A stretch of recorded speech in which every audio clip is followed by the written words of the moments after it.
Бердібек Соқпақбаев, балалық шаққа саяхат.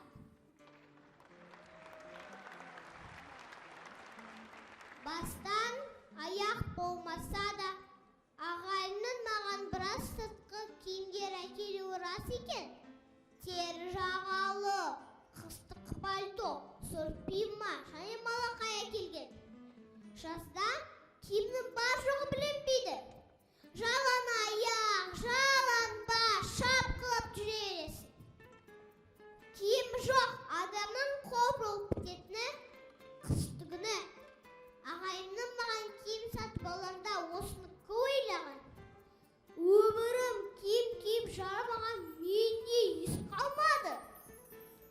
Айнаға қарап, өзімді танымай қалдым.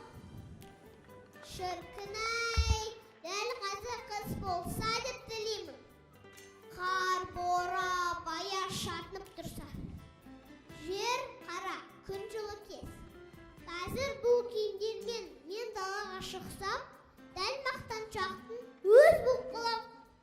Үстім көпсіп терлеп барам, бірақ сонда да жаңа киімдерді шешкім келмейді.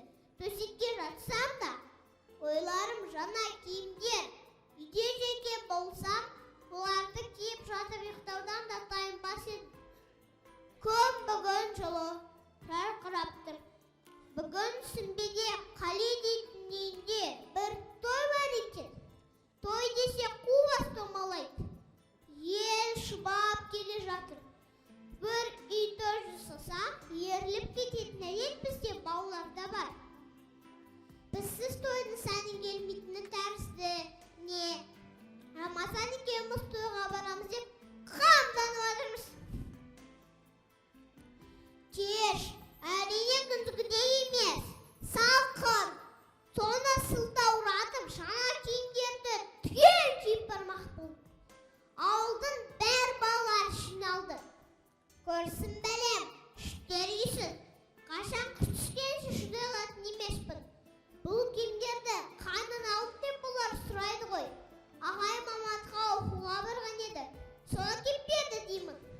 Бұл киімдерді Алматыдан әкелудің өзі біраз шыртқы оу дегізеді.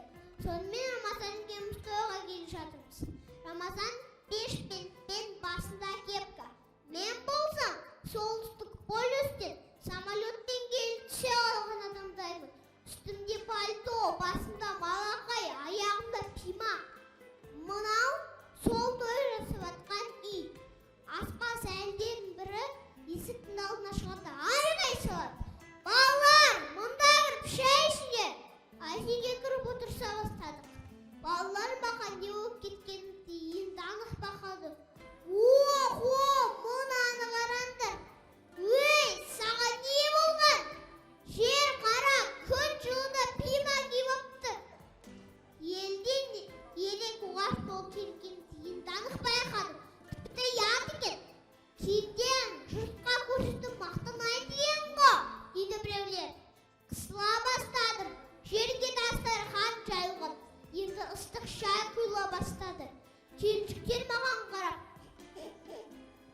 мырс-мырс күледі. Мына бір қағазбайдың жиеніне қайдағы қыз келген? Қарағым, үйде тас киімдерім қалды ма? Баланы үйде бермей қойсаңдаршы. Аяғасынан боран тұрап күн суыт кеткенде үйіне қалай жетпек? Қалың киімнің пысынатуы, ұялып қызаруы бәрі араласып жазам биде бастады. Тері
Шеркет достым.